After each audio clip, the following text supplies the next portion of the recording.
हर किसी को मालूम है कि गणेश जी को मोदक और मिठाई कितनी पसंद है। शायद इसीलिए भी वो किसी के भी निमंत्रण को स्वीकार कर लेते हैं और पेट के साथ ही मन भरकर मिठाई खाते हैं। एक बार की बात है, धनपति कुबेर ने भगवान शिव और माता पार्वती को भोज पर बुलाया, लेकिन भगवान शिव ने कहा कि मैं कैलाश छोड़कर कहीं नहीं जाता हूँ, और पार्वती जी ने कहा कि मैं अपने स्वामी को छोड़कर कहीं नहीं जाती। तब उन्होंने कहा कि आप हमारे स्थान पर गणेश को ले जाओ। वैसे भी उन्हें मिठाई और भोज बहुत पसंद आते हैं। तब कुबेर गणेश जी को अपने साथ भोज पर ले गए। वहाँ उन्होंने मन भरकर मिठाई और मोदक खाए। वापस आते समय कुबेर ने उन्हें मिठाई का थाल देकर विदा किया। लौटते समय चंद्रमा की चांदनी में गणेश जी अपने चूहे पर बैठकर आ रहे थे, लेकिन ज़्यादा खा लेने के कारण बड़ी ही मुश्किल से अपने आप को संभाल पा रहे थे। उसी समय अचानक चूहे का पैर किसी पत्थर से लगकर डगमगाने लगा। इससे गणेश जी चूहे के ऊपर से गिर गए और पेट ज़्यादा भरा होने के कारण अपने आप को संभाल नहीं सके। मिठाइयाँ भी यहाँ वहाँ गिर गईं।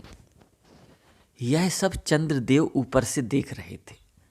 उन्होंने जैसे ही गणेश जी को गिरता देखा तो अपनी हंसी रोक नहीं पाए और उनका मजाक उड़ाते हुए बोले कि जब खुद को संभाल नहीं सकते तो इतना खाते ही क्यों हो।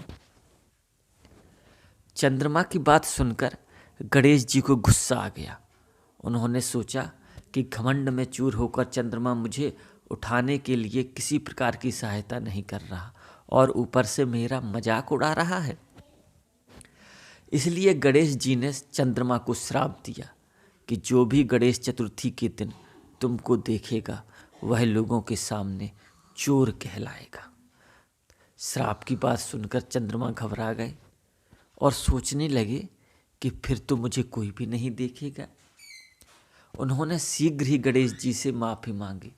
कुछ देर बाद जब गणेश जी का गुस्सा शांत हुआ तब उन्होंने कहा कि मैं श्राप तो वापस नहीं ले सकता, लेकिन तुमको एक वरदान देता हूँ कि अगर वही व्यक्ति अगली गणेश चतुर्थी को तुमको देखेगा तो उसके ऊपर से चोर होने का श्राप उतर जाएगा।